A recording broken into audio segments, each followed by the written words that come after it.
M. Rusciano. You can't vaccinate against sexy thirst, can you? And Michael Lucas. For me, it was just blank rejection, no sex. This is Emsolation. If one person sends me good energy, I'll tell you right now, we can do with that good energy. You're in Emsolation.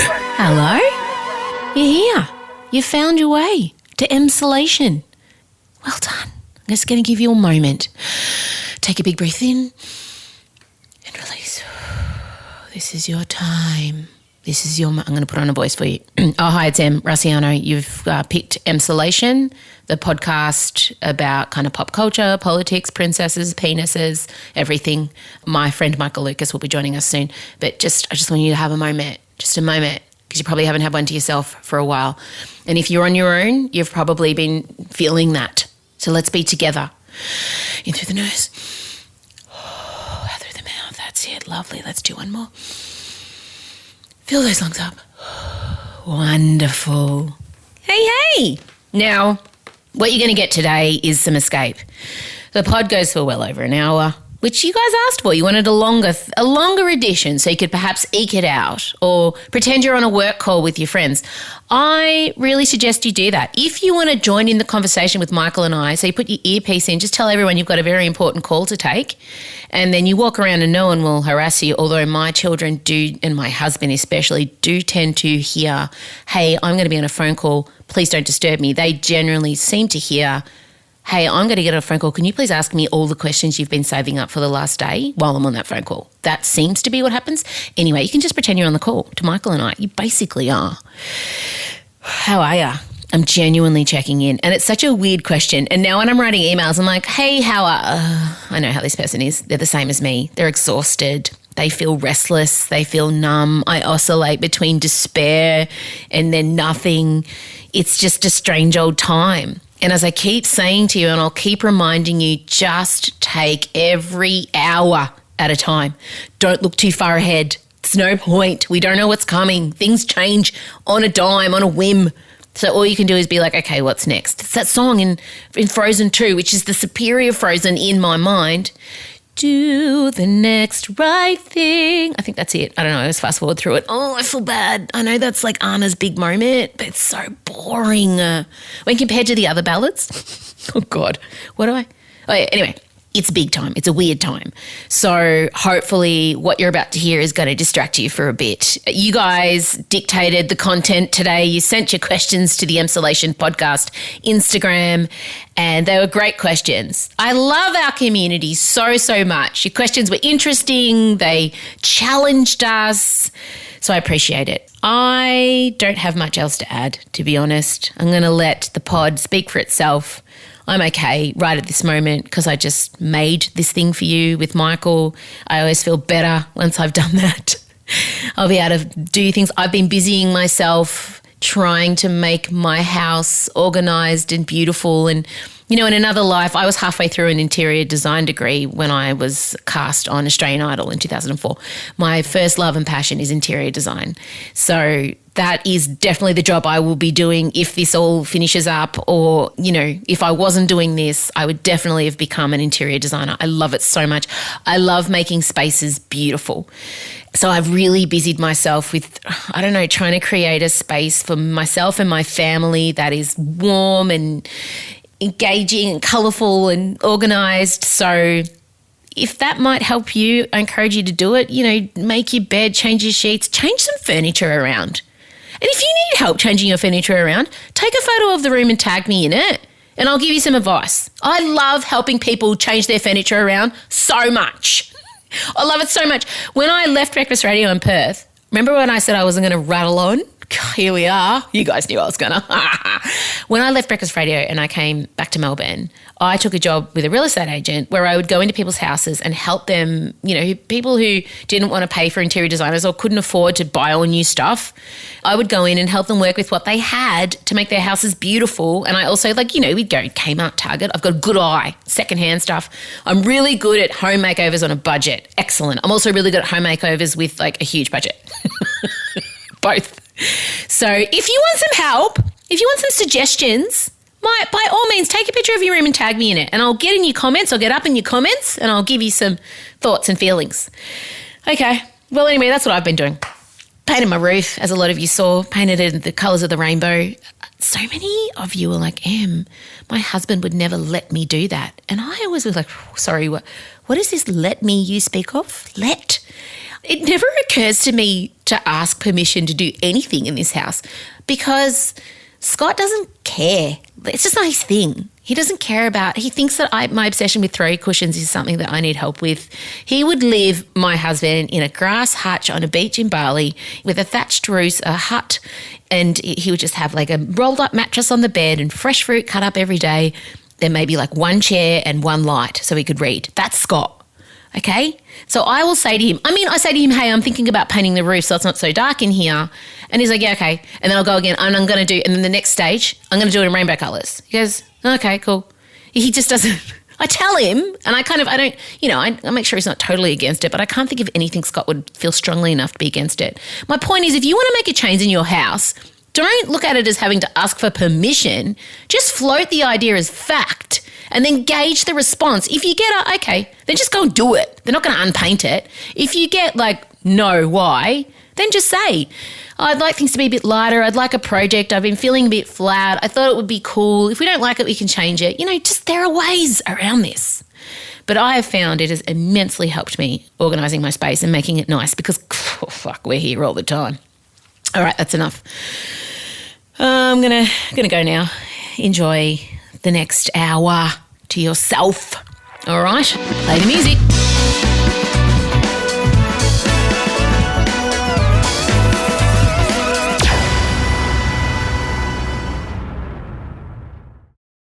M. Luciano and Michael Lucas. This is Emsolation. Okay, coming in live from the floor of his bedroom, because this is a very high-tech podcast, Michael Lucas, the triumphant Michael Lucas. How are you feeling? You had a big night Sunday night. Everyone wants to know about it. We put it out to the Emsolators. What do they want to talk about? We got a lot of funny questions, but the number one thing was, how's Michael feeling about the Newsreader's debut? Oh, look, on one hand, I feel like I have been run over by a steamroller. There's no question. But on the other hand, great and so relieved because, the show was trending so high and the numbers were good and the actual sentiment was really amazing. And I could see a lot of them were inflation fans that were going crazy. And I don't know that the ABC has quite cottoned on to the fact that you have cultivated an army. There were some telltale signs. Yes. Like there was one person that was commenting on an ABC iView link about where to watch it, going, can you please supply the link? I really want to support Michael Lucas. It's like, okay, I think I know where that person comes from. It was great. It was really, really great. And critically acclaimed. How many 5-star? It's embarrassing.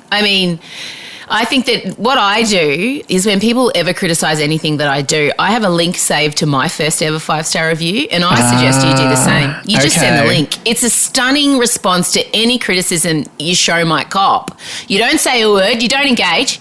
You just have that little link saved and just pop the 5-star review off to anyone who has an issue.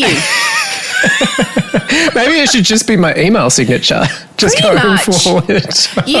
You're a critic's darling. That must feel good because you're such a TV nerd. So, and like the worst thing I think someone wrote was, what was that snitchy guy that he wrote? He didn't feel it was, what did he write? The guy we were bitching about, the snitchy guy?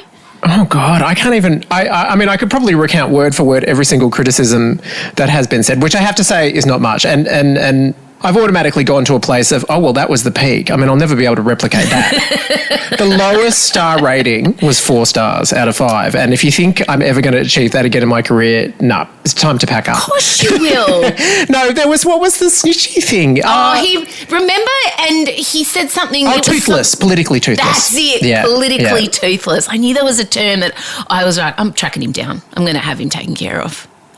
he's gonna be removed from the media. Look, that's. I could write a complete dossier / PhD on every little thing that has been criticised about it. Of course I could, but I can't. Like overwhelmingly, yeah, it's a massive relief, and also the biggest relief for me has been, of course, now it's been seen by so many people that work in the news, and so many of them have reached out to me with throwback pictures of them in the 80s, and sort of this overwhelming sense of you captured it. So yeah, Tracy Spicer put up a picture of her, which was with and Michael amazing. Rowland. Oh, yeah. His one was amazing. He looks so much later. And also the biggest thing, I mean, I said all I really wanted was for people to care, and automatically people seem so into Helen and Dale, and I'm really excited for people to see where they go. Oh, me too. / terrified. All right. Look, it's obviously been... I'm exhausted. I don't know how you're feeling. You're exhausted. I know you're exhausted. I'm exhausted, and it's hard looking at the news at the moment on every front. It's so disturbing. It is. And not to diminish the things that are going on in Afghanistan and what's happening in our own country, but we both needed a break from it, and there are other podcasts doing incredible stories and in-depths and exposés that I'll make sure Ben puts in the newsletter if you do feel like you want to go and educate yourself a bit more. But this week we just kind of put it out to you guys for some light entertainment, and my goodness, Michael, they delivered. So I cannot wait. We're going to do a mishmash of dilemma doctors, love conundrums, and Q&A. It's just all beautifully combined. This is a premise for a show that is just made for us. Pretty much. And the first question we're going to ease in comes from Liam, and he says, I'm currently rewatching Buffy. What TV show defined your high school experience? You go first, Michael. Well, I just need to know, like, what TV show you loved in high school, or what TV show you subsequently became obsessed with? Well, in terms of love, I just have to go straight back to Degrassi. You took mine! God damn it! I knew you would! There's no surprise in this. I can't believe we have... I didn't think you'd go Degrassi. I mean, of course you did, of course. But I was like, I'll let you go first, because no way he's going to say Degrassi. I don't know. I thought you were going to say something else. But well, I mean, it's not like, the two ones that I was obsessed with were Beverly Hills, but truth be told, that bore no resemblance at all to my high school. No. But Degrassi, with its with its Canadian grit, Stephanie Kay. Wake up in the morning, feeling shine lonely. Gee, I gotta go to school. I don't think I can make it, don't think I can take it. I'm wondering what I'm gonna do. Yes!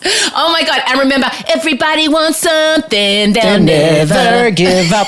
Oh my God. Everybody wants something, they'll never give up. Joey, Zit Remedy. Oh God, Caitlin's Nada Leslie. And just, for me, when Spike was pregnant, the whole...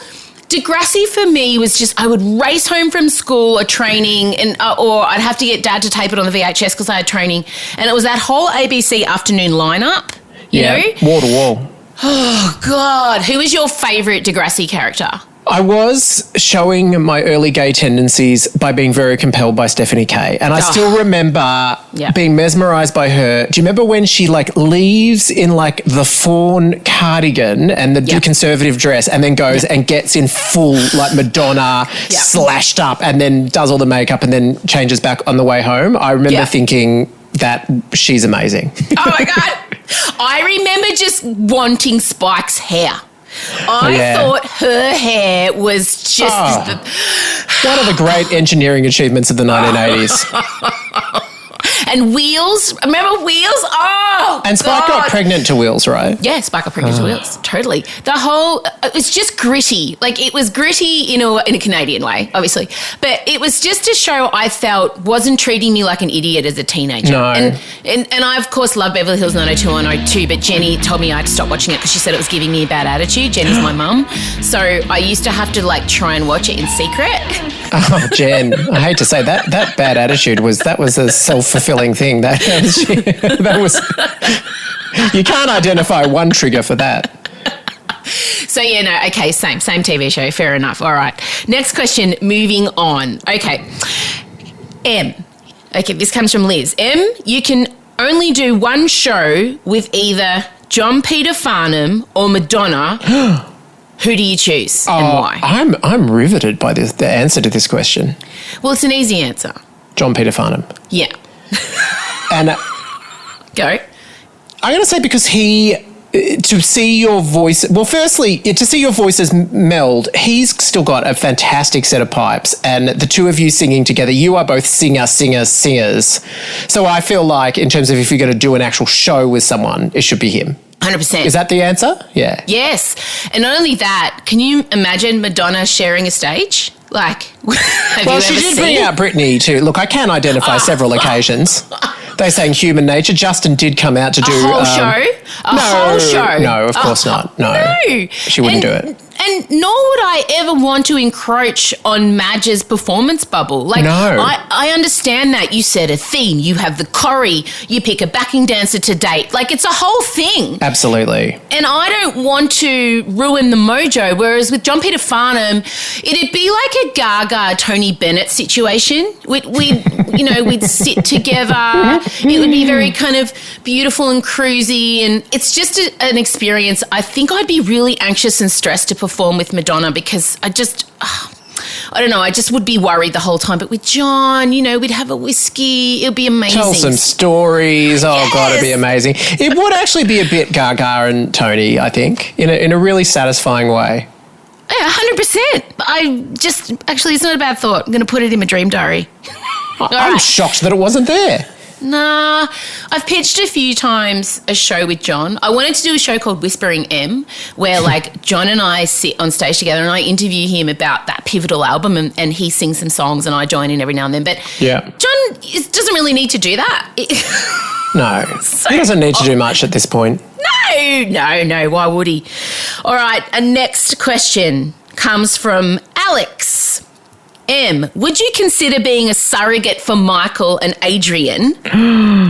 Michael, would you want M to be a surrogate? Your surrogate? Oh my God. Who's going to go first? I'll go first. Okay. Michael and I have discussed me being a surrogate for him and Adrian many times. And it comes down to a couple things. First of all, in an ideal world, I would absolutely do this. Of course, I would do it. But the problem with me being a surrogate is that I can't just house a baby and hand it over. No. It's not the type of mother I am. No. And you know this. Yeah. Yeah. It's really a different question because would you be a surrogate? Well, the answer to that is no, because you would have to mother that child. I mean, you practically mother me and Adrian. You mother everything that's in a 5 meter range of you. So, I mean, the idea that you could carry a human being and then not mother. And I wouldn't want to make you. And also because, then obviously we're so close and like family that you'd be in this child's life. So it would just be impossible on so many levels. It would just be really, would you mother a child for Adrian and Michael is the real question. Yes. And yeah, look, it would be a pretty complicated situation. On so many levels. Also, our husbands wouldn't like it. No, I don't think, yeah. We know Scott wouldn't because we asked him. Like, we know. Yeah. He just couldn't. And I understand. It'd be weird. Yeah, well. And then Adrian wouldn't want me around that much, purely because Adrian and I pretty much occupy the same space in your life, in that kind of bossy, Italian, controlling, loving, wanting to make all the decisions space. So, Adrian and I are a beautiful tag team, but I don't know that we should be full-time parenting a child together. Oh, and you're also a true Italian mum who's also into contact parenting and a bit of a helicopter parent all at once. So the notion of that you would be doing cameos in and out, no. I think he would know in that scenario, there would be, the triangle would be a very lopsided one and there'd be a lot of practical problems. But if you two do have a child, I will be that child's mother. Like, there's no... Absolutely. Yeah. So... That's fine. I don't have to worry about the stretch marks. I don't have to worry about the nipples. I'll just turn up for the glamour. Like, I'm really looking forward to it, to be honest. So, do you guys still want to do it? I mean, it's very hard now, obviously. Yeah, I mean, it's still an open conversation. But yeah, I mean, obviously, I just sort of imagined at a certain point there would be, you know, a great friend of mine that would be a lesbian or a single woman. Because I have actually been asked a couple of times in my 30s. And so I assumed, well, the offers are going to keep rolling in, or just at a certain point I'll be in a position where I'm going to say yes. And it turns out, no, the offers aren't going to keep rolling in. Oh, no, we're going to get so many offers now. Oh, my goodness. Go away. I'm going to have to vet you all. Jeez. But, yeah, so... I would be lying if I said I hadn't Googled how you would go about it via either adoption or surrogacy, but obviously it's very complicated, and particularly in a pandemic year, and, you know, particularly when you are working the kind of, frankly, psychotic levels of work I am at the moment. So I would say the conversation is on pause. It is. That's okay. You don't have biological clocks ticking. You don't have ovaries and eggs drying up. No, but it is wrong to think people. I don't know. Yeah, it is true. I don't have one in the sense that unfortunately women do. But nonetheless, you don't want to you don't want to leave it. I don't want to be decrepit at my child's. My dad had me at 46, and I don't know that I'd want to be too much of an older dad than that. Yeah, fair enough. So you've got plenty of time. Don't worry, Tom. Still young. What are you, 43 this year? Oh, not me. I'm not 43 this year. Okay. That sweet, sweet calendar. Thank God. Never has 5 months. Actually, it's not even that. It's 4 months. Anyway, yeah, November. no, but it matters, because if we are asked right in this moment, how old are you going to be turning this year? I've turned it. You have not. So wow. I am. Okay, cool. Oh my God, we always end up here. Okay, here we go. Next question.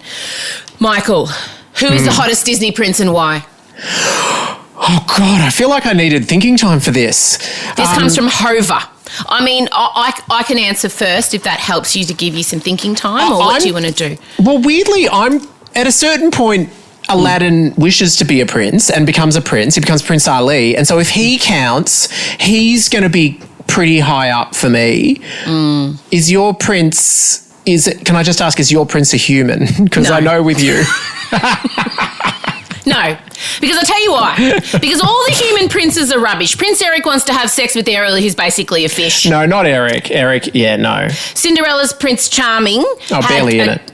Yeah, well, he had a kink for feet. Prince Philip in Sleeping Beauty is at worst a necrophiliac, and at best is cool with having sex with ladies who are unconscious. That's a no-no. If you can get through that, though, I think he's quite handsome and charming. But anyway, okay, sure. And Aladdin told Jasmine he'd show her the world and then just flew her around the local. I can show you the world, shining, shimmering, splendid. So I feel like they're all shit options, and the only one left is clearly Simba. He took her to China? What do you think's happening when they're looking at the fireworks on the roof? It wasn't China. He flew him around Agrabah. No. Oh my God, I can't believe we could disagree on such a fundamental thing. He took her essentially over, past the cloud line, and they flew around. There is a distinct moment. They are sitting on a roof in China. I swear to God, go back and watch that movie. So he took her to China. Ring-a-ding-ding. I can show you the world, the local neighbourhood in China. It's just not the same. Doesn't he? He takes her through Egypt as well. It's a that's next door. montage, Em. He takes her all around the world. I'm sorry, they did not have the screen time to literally show. They couldn't do the full Joanna Lumley 15 series thing. It was a montage to a song, but it clearly indicated that's defamation. Anyway, No, I stand I would by like to it. And see- it's pushing me to say Aladdin. Totally. I would like to see more landmarks in that montage, quite frankly. I would like to have seen more. If he's going to Many show of them her weren't built. He can't go to the Eiffel Tower. That didn't exist. He can't go to anything in America. We're in ancient times. What can they show? The pyramids and parts of ancient China. No, there are things that were around in existence to give the idea that they were going. Game of Thrones manages to do it. You can tell the difference between the landscapes. Huh? I feel like I can't believe I'm saying this. You need to rewatch Aladdin and have a good, long, hard think about yourself. I can't believe we've managed to talk surrogacy and Madonna, and we've This got has into broken us. The most controversial question. No, but it's just yeah, anyway. It's just Aladdin's rubbish, and the relationship was built on a foundation of lies.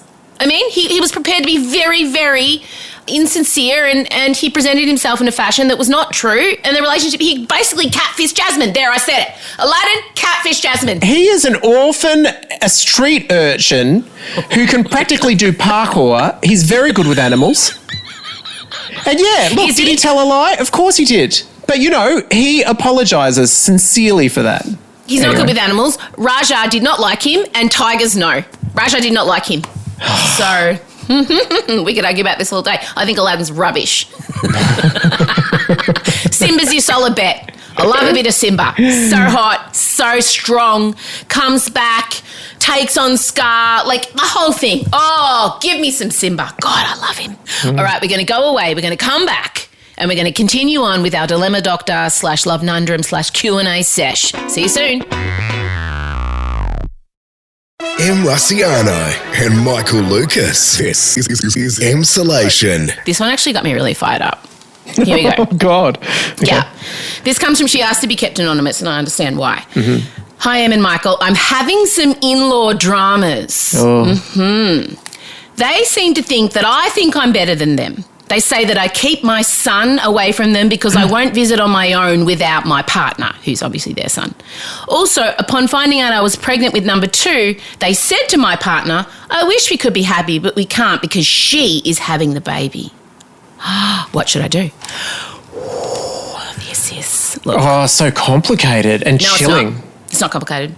Okay, not complicated. well, now I'm just imagining what your response is, which is you've got to go and confront the matter. No. Not her. It's not her job. The husband, of course. Correct. This is not your battle to fight. This is not your ship to correct. Your husband needs to go to battle, your partner, I don't know your situation, needs to go. First of all, why is he passing on that kind of information that they said that about you? Oh, my goodness. You don't need to know that stuff. And if his parents said that to him in that moment in time, he should have nipped that in the bud. No, I'm sorry. This is my partner who I love, who I am having another child with. And if you want to have us in your life, you need to accept her. This is your partner needs to flap up, go to his parents and matter-of-factly state, this is the love of my life, the mother of my children. You will respect her. You will stop treating her with disdain. Otherwise, we'll have to think long and hard about how much interaction you get to have with us. And that is non-negotiable for me. What do you think? I'm not game to disagree with you at the moment. No, I agree, actually. I agree. I'm trying to think... Yeah, I don't know that thankfully, I don't think I've ever been in the position of falling afoul of in-laws because I always feel like I'm very good with mothers. You are such a suck. It's true. You're such a mother's person. They all love you. Mine loves you, Jesus. Although your own mother's quite hard on you. She's just honest, as she would say. She still is. She still delights in ringing and telling me, yeah. She, if anyone's rung and said anything even moderately bad about anything I've done, she does feel she needs to pass it on. And sometimes I do wonder, is that necessary, Mum? Do you need to tell me that? But she does. Anyway. I love Joe Lucas. Let the record show. Let the record show. I'm just going to completely concur that, it's your partner's. He's got to flap up, man up, whatever is the appropriate directive to him that you think's going to elicit the response. But absolutely, he needs to take care of that. That's ridiculous. Good. I'm glad we agree. Okay, Laura. Now I'm really interested how you're going to answer this one. Actually, this is for Michael. I'm really interested / nervous. Okay. Michael, you had a front row seat to M's time on Sydney Breakfast Radio. What did you observe? It feels like a segue to say, I've just written this TV show, The Newsreader. It's about a woman struggling. No. Please be careful. Please be careful. By the way, I'm just saying to you, please be careful. Look, it was a really strange thing for me because Em had a really difficult time on Breakfast Radio previously, and I had, in fact, that was when we had our friendship had re-blossomed when I went over to Perth, and I knew how much of a toll it took on you, and so it was one of those situations when you got offered that job and you took it.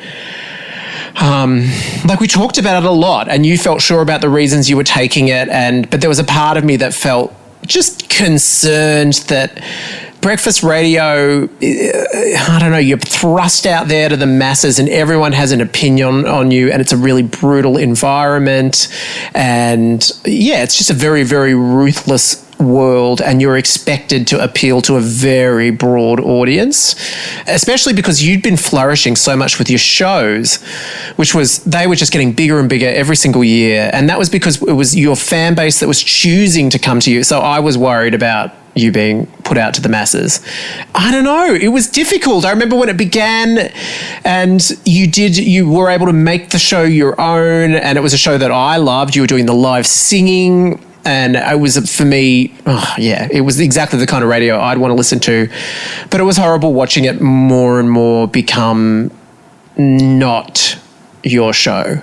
And look, I was just really worried it was going to dent your confidence and cause you pain and trauma. And I think it's probably fair to say that it did.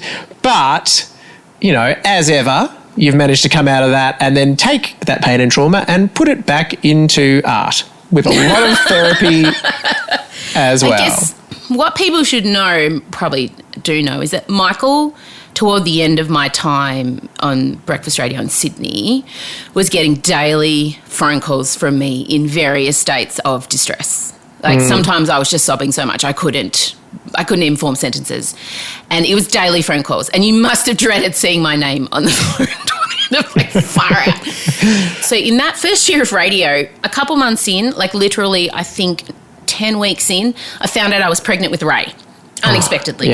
In my first year of the biggest drop of my career. And then I went through those emotions, and Harley had also just had a baby. So the poor guy was having to deal with very emotional pregnant woman again every day.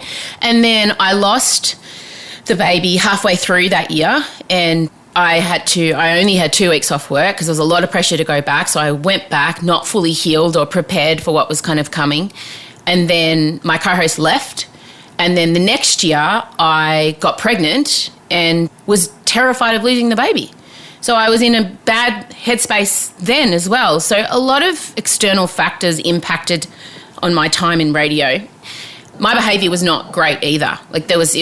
I was pretty unbearable a lot of the time. So the whole thing, while it wasn't all 100% bad, it's extremely traumatic. I do have PTSD around that time. I am still working through it in therapy. But Michael witnessed, pretty much in plain language, his best friend deteriorating and destructing to such a point that, Let's just also stir in some undiagnosed ADHD into the mix as well. Yes. Let's forget that was a factor that we didn't even know.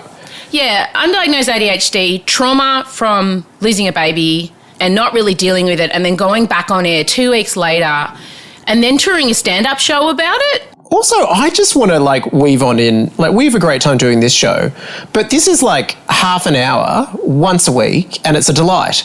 But I think even for people as strong as us, if we had to do, were you doing 2 hours, were you? Or 3, 2? 3, and it's 18 content breaks. Oh, my God. I just feel, I just can't imagine, and also getting up at what time in the morning? So I got up at 4 because I live an hour away from the studio. Oh, my God. And I'd roll in at 5, oftentimes to some pretty hostile environments. Yeah. And I felt unsafe. I felt unsafe in that environment. Not unsafe physically, but just unsafe emotionally and mentally. And there's a lot of pressure to perform, and the ratings were obviously the pressure was something I've never experienced in my life. And I've done a lot of high pressure things. I kind of live for high pressure things. Oh, there's no sort of more critical slot than Sydney breakfast. It is just, it's the biggest, most lucrative spot in the country. And so the pressure on it is absolutely immense. And I know it must seem like I bring up radio a lot, but I think it's because I'm still working through it. And it's like going through a divorce. I think for a while after you kind of obsess over your ex's stuff, how the relationship broke down. And for me, radio gave me a lot of great opportunities, and a lot of people in Sydney wouldn't know who I was without it. And I'm certainly not denying that. But it really stole a lot from me, and it really damaged me. And I behaved appallingly at times, but I was treated in ways that only Michael will tell you when I'm dead. Wow, great. This is the light relief episode. This was meant to be making everyone feel better. Okay, let's go to the next question then. This comes from Flip. Which Harry Potter house would you both be and why? I've done the test that you find out, and apparently I I'm bet I know. a Hufflepuff. Oh, No. that's what I got. You're a Ravenclaw through and through. Well, not according to science, Sam. You're not Hufflepuff. You are not Hufflepuff. Marcella's a Ravenclaw too, if that gives you any sort of... Okay, I do feel Yeah. like I'm a lot like. What are the traits that make me a Ravenclaw? Ravenclaw, rule abiders, very studious, smart, reliable, like they're just the reliable, strong powerhouses. They're just the ones you call in to, hey, the students are all out of control. We need someone from Ravenclaw to just go and just tell them, guys, we just need to settle, okay? We just need to stop. They're those people. They stick by the rules. They're smart, whereas I am definitely part Slytherin, part Gryffindor. Oh, my God. Yeah, 1,000,000%. I am part Gryffindor, which is like all heart, sporty, bit wild. And then Slytherin, just can be a bit angry, a little bit, dodge, a little bit rough around the edges. Like, yeah, I'm a little bit naughty. I'm those two. I've really thought about it. Well, why am I not? I thought Hufflepuff was like bookish, sort of gay, nice peacekeeper. Are you saying gay because of the word Hufflepuff? It does sound like a gay word. Yeah, I'll be honest. Oh, for me, Hufflepuffs feel a little bit too lightweight for you. Okay. I don't think there's, you're more, you're a person who got, what did you get for your TER? 99.97 or something? Something. Just was say high. it. I can't actually remember. I think it was just 99.7. Oh, it's just 99.7. That is exactly what Marcella got. That's amazing. You two are so similar. Down to the percentage point. Yeah, nah. You're not Hufflepuff. All right. How long have we been going for? I don't know. You're the. Oh my God, we've been going for so long. All right, we should round it up soon.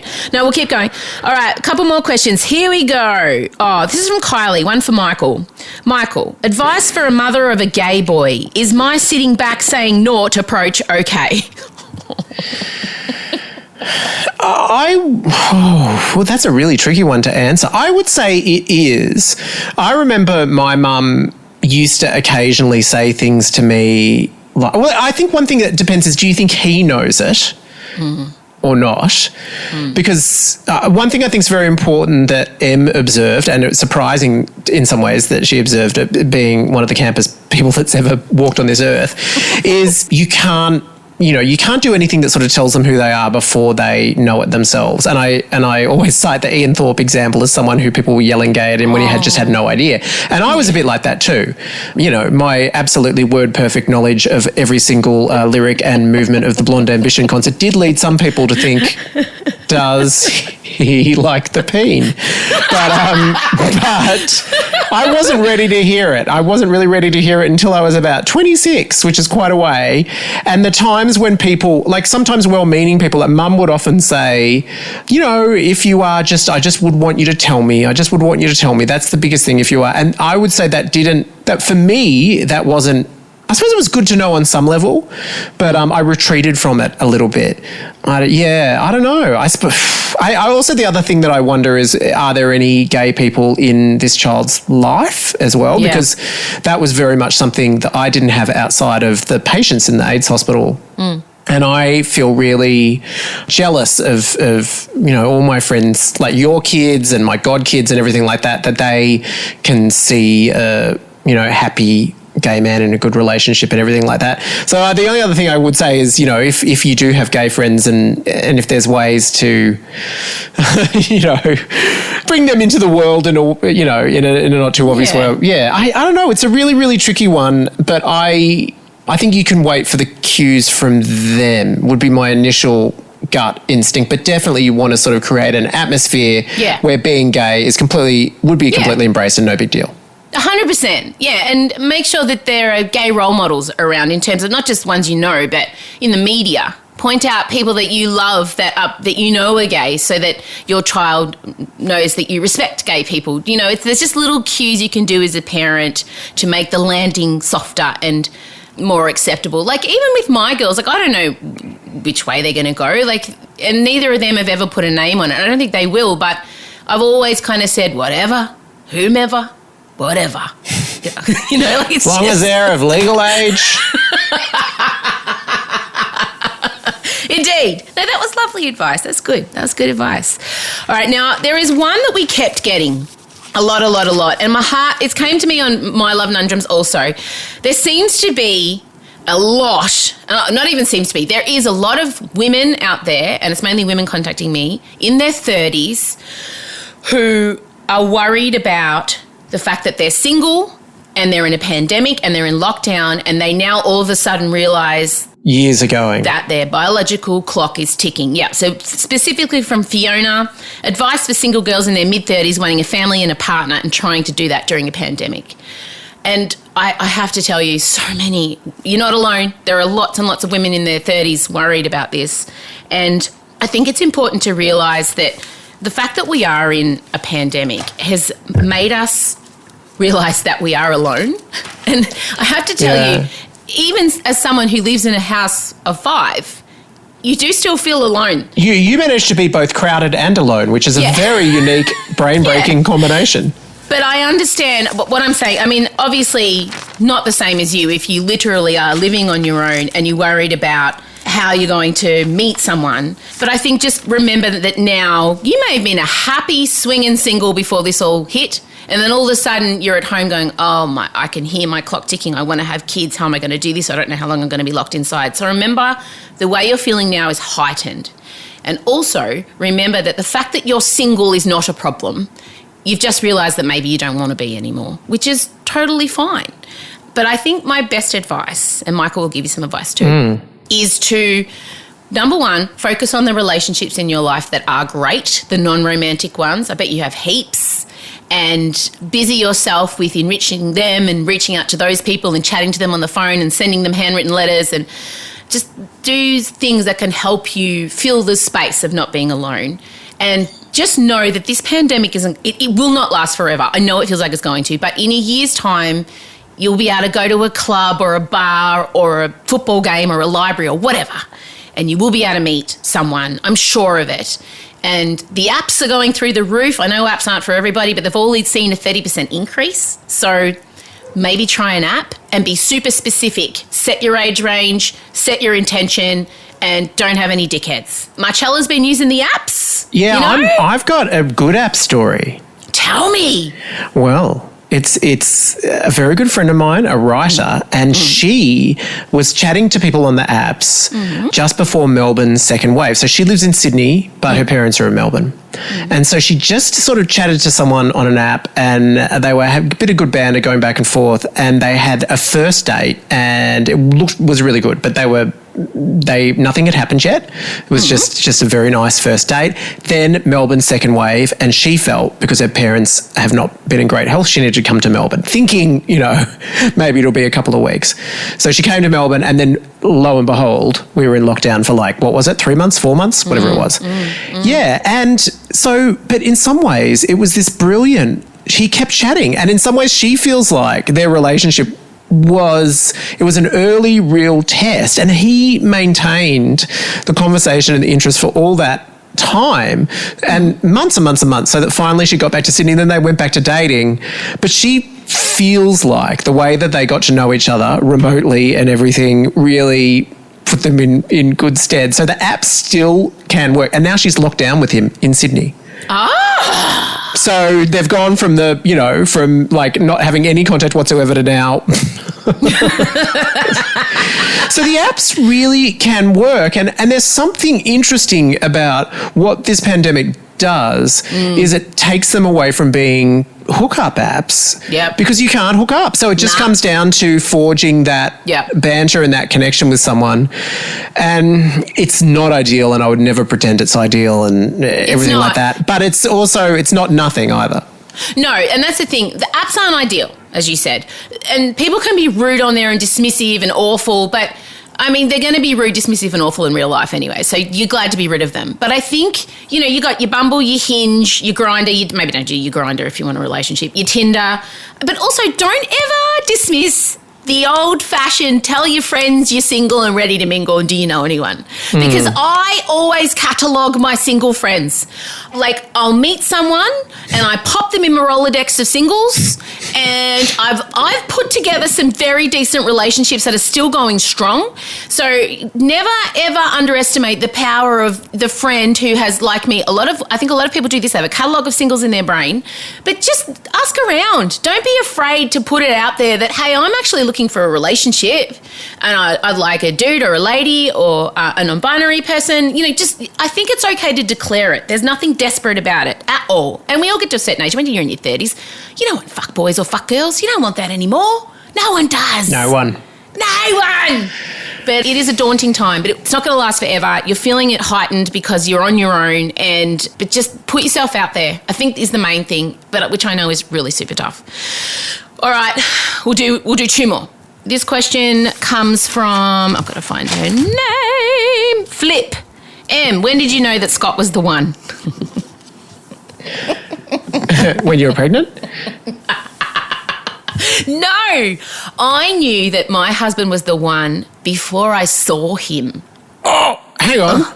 Isn't there a Savage Garden song about this? I knew I loved you before I met you. But how before you saw him? How's this possible? Was there a unique thing about the name Scott that made you think, God, Scott Morrison wasn't in your path? What?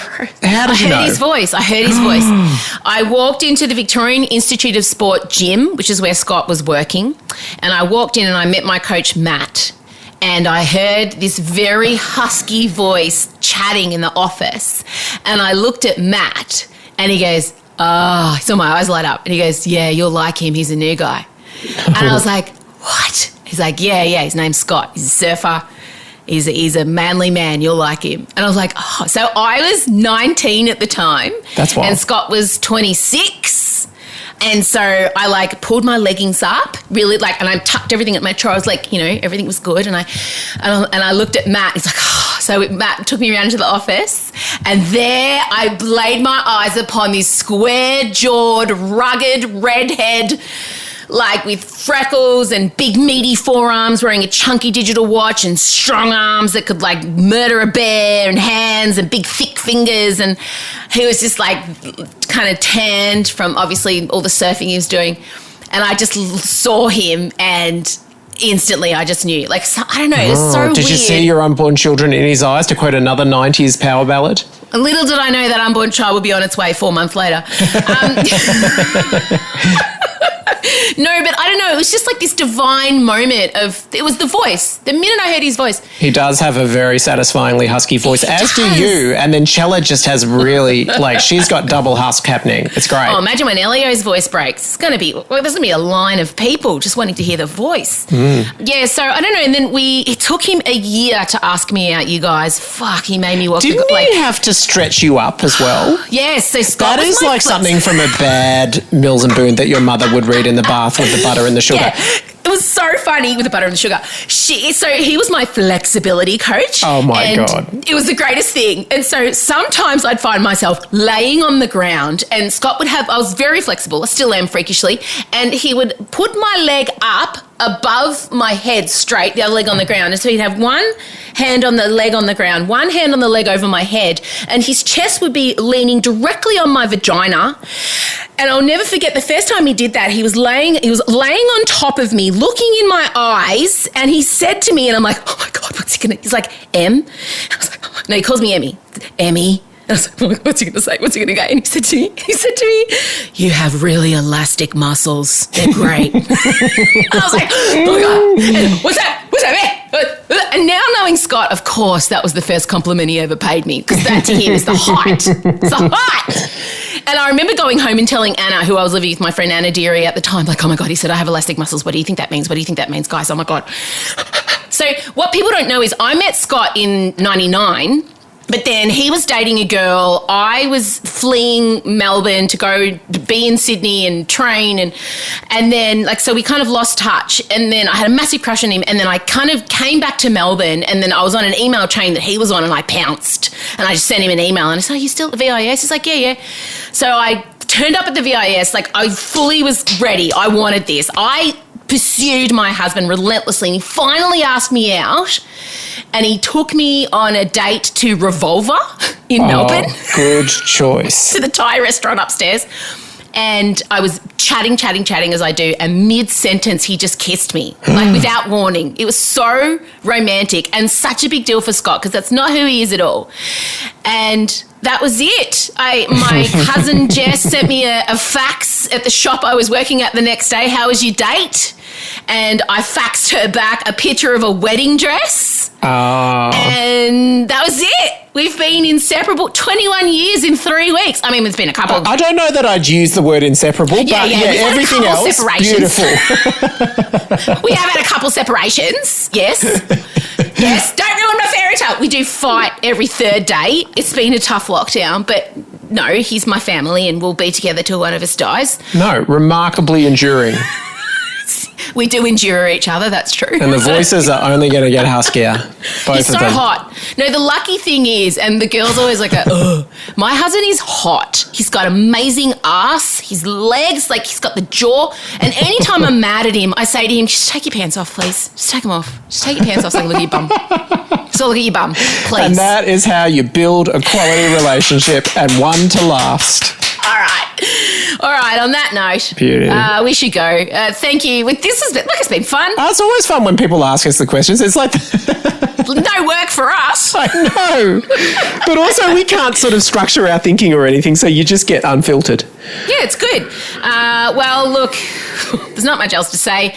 What are you watching? You want to give a recommendation to everyone? People are looking for White entertainment. Lotus still. White That's Lotus. just finished. It's a bit of an acquired taste, but man, I loved it. I thought it was really funny. White Lotus. I'm redoing Game of Thrones the last season because Odie has watched the entire Game of Thrones in 1 month. Wow. I don't know what that's done to her brain. But in my defence, she is Arya Stark. Odette is Arya Stark. They're the same person. They look the same. They act the same. So this is really Arya's season. So I was happy. And we're doing it together so I can stop things and go, okay, this is not what... We shouldn't be doing this to women. That's not okay. This is how they betrayed her. They're portraying the main characters as crazy. It's really disappointing. Like, so we're really... It's really like a director's commentary. Poor Odie. Oh, shit. All right, I'm going to go. You go. I'll talk to you later. Talk later. Bye. All right, bye. This is Emsolation. All right, that's all we have time for. Don't forget, the next episode of The Newsreader is on Sunday night, ABC, 8:30, and you can catch up on iView. And it's best for Michael if you watch it live and catch up on it, for those of you who are asking. So great. Did you love it? So good. It's my absolute favourite show he's ever written or been a part of writing. I mean, he wrote this one. This is his, but he's been a part of writing, obviously, Wentworth, Offspring, Rosehaven. He wrote Party Tricks. He's been a part of so many great things. 5 Bedrooms.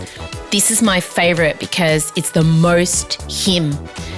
And I know how much he wanted it, and it's exactly how he wanted it. And it's so brilliant.